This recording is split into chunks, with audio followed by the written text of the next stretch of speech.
5. El rostro del diablo. En medio de una gran oleada de conjuros y hechizos de brujos y brujas que vienen ocurriendo en varios países como Escocia e Inglaterra. El padre estaba muy preocupado por la situación que la iglesia de Prosnek estaba viviendo en Alemania, debido al temor por la aparición de una nueva clase de brujería relacionada con el culto al diablo. Se agregaba, además, que la gente estaba cometiendo revueltas populares porque estaban cansados de ser despojados por los nobles, ricos, y por el clero, iglesia, al que debían pagarle la 10ª parte de sus productos cosechados. Los campesinos comenzaron a rebelarse. Un líder de los campesinos llamado Hans Bein protestaban diciendo que los ricos y la iglesia debía repartir sus riquezas a los pobres. Este fue condenado y matado, pero a pesar de todo un nuevo líder había tomado la bandera levantada por Hans Bein y se había puesto al frente de los campesinos que lo ocultaban para protegerlo de los soldados. E incluso hasta su nombre le ocultaban. Supuestos brujos eran perseguidos, torturados y matados pese a que solo eran rumores los que corrían. Sobre todo que en unos días más recibiría la visita de unos inquisidores del Papa para recibir denuncias de brujería por parte de los feligreses. Matías Berger sueña día y noche con Eloísa, una joven muchacha con perfume de manzana que se entrega día a día a las labores domésticas con su abuela. Ordeña las vacas. Recoge los huevos de la gallina. Alimenta a los conejos, siempre se esconde para verla a través de la reja que separa sus propiedades. Hasta que un día, la joven de la nada deja sus tareas y camina hacia el bosque. Él la sigue. Ve que ella se detiene frente a un álamo y, de la nada, sale un hombre alto, vestido de negro con una cara y barba afilada. Solo un rato le tarda para darse cuenta de la situación. Él es el mismo Lucifer, y ella, una bruja que se entrega a sus brazos con la ofrenda en sus manos, un estandarte con un zapato negro bordado porque hizo pacto con él. El padre se tranquilizó porque en ninguno de los días había colocado en la caja cerrada con llave alguna acusación de brujería. Pero en el mismo instante en que los inquisidores llegaron a la parroquia, el padre se percató que había puesto un papel con una denuncia. Eloísa Munzer, de tan solo 14 años, había sido acusada de hacer pacto con el diablo en el bosque. El padre no podía creerlo. La niña era la bondad misma. Los inquisidores están con la niña para que ésta confiese sus maleficios. Ante las amenazas de ellos y del verdugo, ella está dispuesta a inventarlo todo para no sufrir dolor, pues estas torturas eran terribles. Les cortaban el pelo y luego echaban alcohol y prendían fuego a la cabeza, les reventaban los dedos de sus manos y pies. Al final Eloísa está dispuesta a inventar todo, absolutamente todo lo que los inquisidores quieren oír de su boca, con tal de no sufrir, pero igual la torturaron. Ya toda calva y delgada, Eloísa oye las acusaciones que hace contra ella. Matías Berge, dice. Ella venía volando en su escoba y entraba a mi habitación por la ventana. Estaba desnuda. Yo podía ver sobre su vientre la marca del diablo, esa marca inconfundible de la pezuña.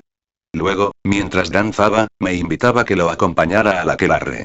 Allí beberemos y comeremos, decía, y podrás besarle el trasero a Satanás, nuestro Señor. Termina siendo quemada. Con su captura la rebelión en el pueblo será. Todos se persiguen entre ellos inventando denuncias y falsos aquelarres y pactos, movidos algunos por la codicia y otros por venganza. La rebelión campesina crece. Las prédicas del nuevo líder, Tomás Munzer, son cada vez más revolucionarias. Todo el ejército está detrás del rebelde. Martín un día llega a confesarse a la capilla porque no aguanta más que el rostro de Eloísa, lo va a visitar una y otra vez. Después de un hablar prolongado el padre se da cuenta de todo lo que había pasado. Eloísa en el bosque se reúne nada más que con Tomás Munzer, el anónimo rebelde y, lo que le pasa a él no es un tributo sino un bordado de la bandera de la lucha de los campesinos contra los señores. Un zapato negro. Eloísa y Tomás llevaban el mismo apellido, tal vez eran parientes, ¿cómo saberlo si no está ella para preguntarle? Pero lo que sí es verdad que ellos compartían los mismos ideales en la lucha por una vida más justa. Quizás, Eloísa creyó que se salvaría si se confesaba bruja y supuso, en cambio, que la condenarían a morir si admitía su ayuda a los rebeldes. Matías siente que su cabeza va a estallar, el padre se queda en silencio. Siente dolor, ira, impotencia. Piensa en esa pobre criatura cruelmente martirizada. Eloísa calló valientemente el nombre del revolucionario para evitar que fuera aprehendido por los soldados. Recién entonces vuelve a reparar en Matías que no cesa de llorar. El muchacho comprende ahora que fue el demonio de los celos el que le hizo imaginar lo que no era. El padre Martín se da cuenta que el amor con Dios fue mucho más fuerte y sirvió para matar a una niña inocente y que en la cara de los inquisidores del Papa está dibujada la verdadera cara del diablo. Personajes. Padre Martín. Párroco de la ciudad de Krosnek, en Rich-Krames. Inquisidor del Papa, enjuto y delgado vestido de negro. Jacob Sprenger. Inquisidor del Papa, rubicundo y rollizo y vestido de negro. Matías Berger. Joven enamorado de Eloísa que la acusa de practicar pactos con el diablo en el bosque, Eloísa Munzer. Niña de 14 años que vive con su abuela y trabaja en el huerto con sus animales, la acusan de ser bruja. Es valiente, leal, pues prefirió que la mataran antes de delatar a el revolucionario. Tomás Munzer. Hombre rebelde que llama a los campesinos alemanes a levantarse contra los señores que hacen que ellos sean pobres. Lugar o ambiente. Pueblo de Krosnek en Alemania. Narrado. En tercera persona. 6. Las manos. Elizabeth Bonagen, esposa de Rudolf, es una prodigiosa pianista de 17 años que enamoró con sus dones a la misma emperatriz María Teresa de Viena. Practicaba todos los días para poder aprender y seguir presentándose. Un día una gran tos y fiebre se apoderó de ella y su esposo corrió a buscar al doctor Dwerf. Lo que tenía, según el doctor, era muy fuerte y debía luchar entre la vida y la muerte. Lamentablemente el día llegó y Elizabeth falleció. Rudolf entristeció y ya no quería vivir, nada era como antes, así que dejó de alimentarse. Sin embargo, una noche Rudolf escuchó como el piano sonaba tal cual la interpretación de una de las sonatas que tocara Elizabeth. Se despertó y vio la tapa abierta del piano con las teclas aún tibias. Ella estaba ahí. Hans, su criado, estaba preocupado por su amo porque no se daba cuenta aún que ella estaba muerta. Al día siguiente Hans realizó un viaje hacia la abadía de los benedictinos para traerle a su amo el licor que él tanto quería tener. Utilizó eso como excusa para que Hans lo dejara solo en el castillo, para que pudiera encontrarse con Elizabeth. Bajó hasta el cementerio y abrió el ataúd donde reposaba Elizabeth y, para su asombro, todo el cadáver estaba descompuesto menos las manos de ellas que estaban intactas. Las llevó al castillo y allí tocaron el piano como nunca. Rudolf no sabía nada más que acariciarlas y besarlas. Cuando Hans volvió al castillo con el licor de su amo no pudo creer lo que con horror veía. Estaba su amo recostado encima del piano y entre sus manos unos alargados y delgados huesos que alguna vez fueron las manos de Elizabeth. Personajes. Rudolf. Esposo de la pianista Elizabeth. Elizabeth.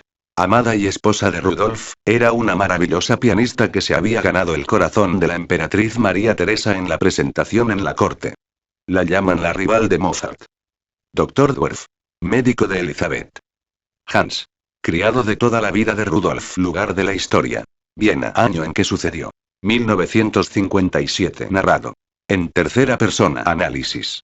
En esta historia su autor nos habla de los estragos que son capaces de causar la tristeza y la pérdida en la vida de un ser humano normal.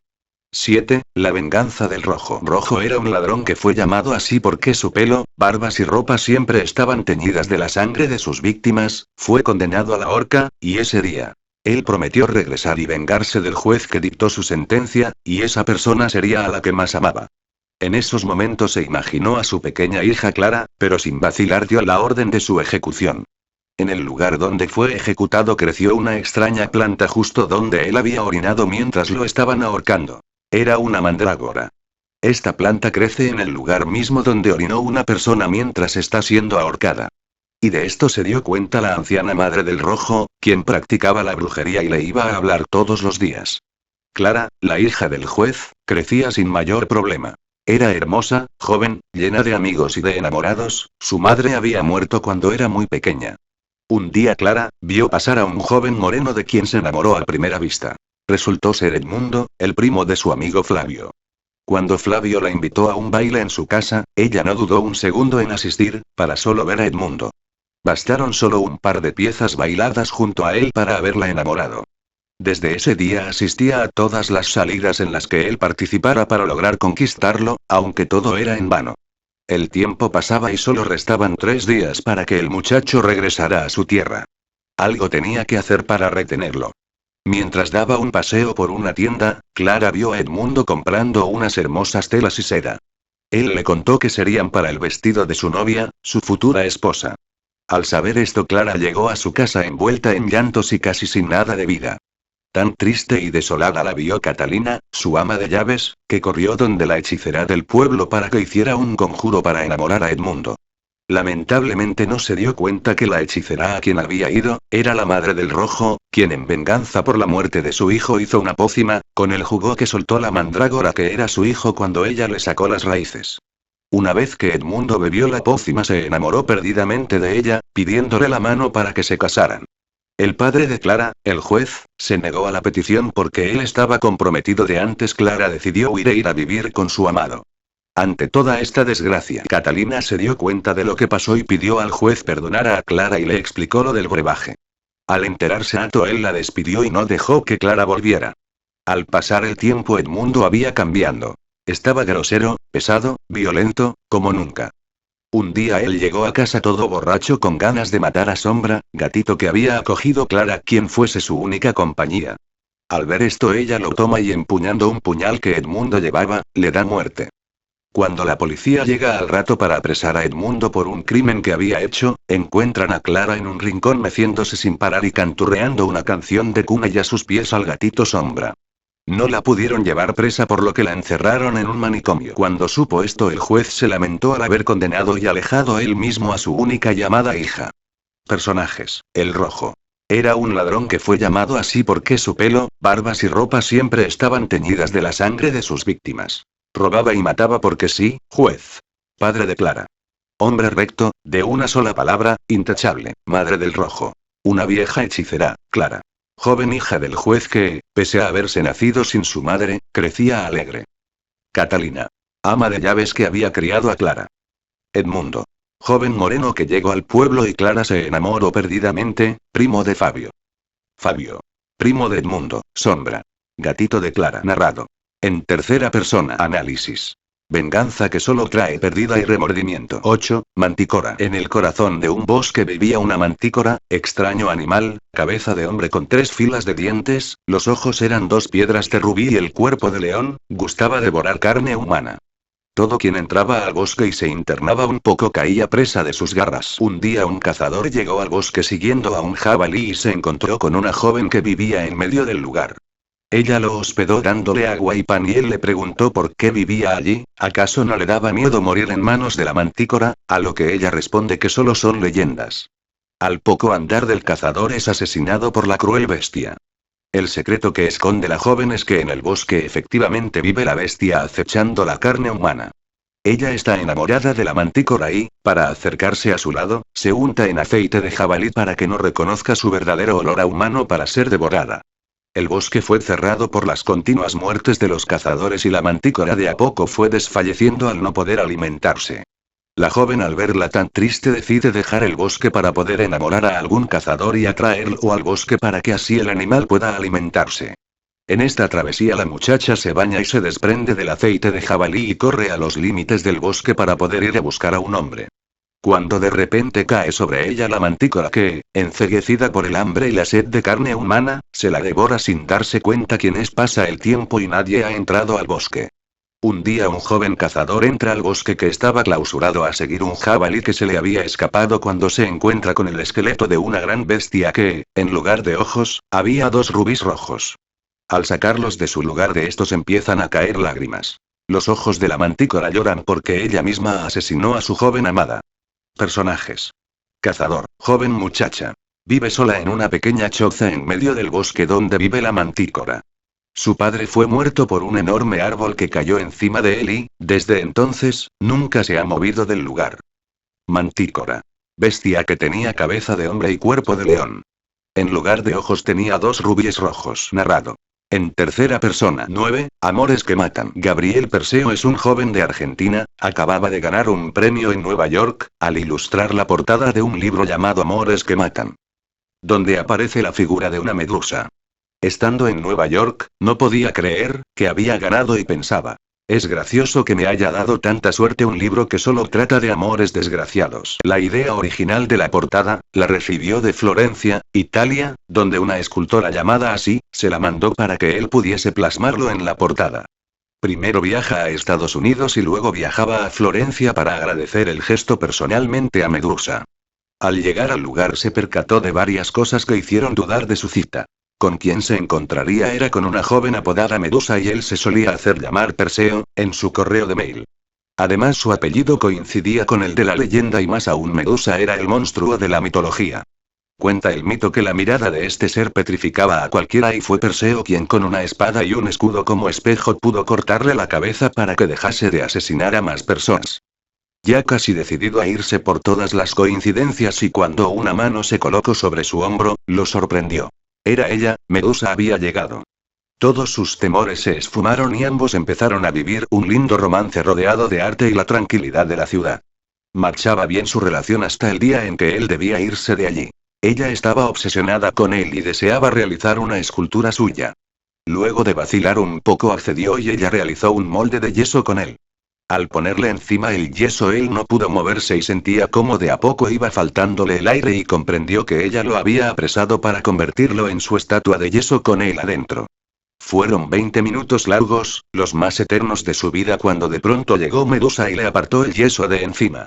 Él nunca supo la verdad. Si ella realmente lo quiso tener de verdad dentro de la escultura y a último momento se arrepintió y lo que sí sabe es que con los dioses no se juegan y llegando a su casa lo primero que hizo fue cambiar su nombre de internet. Nunca más se llamaría Perseo y no ilustraría nunca más libros con historias de terror.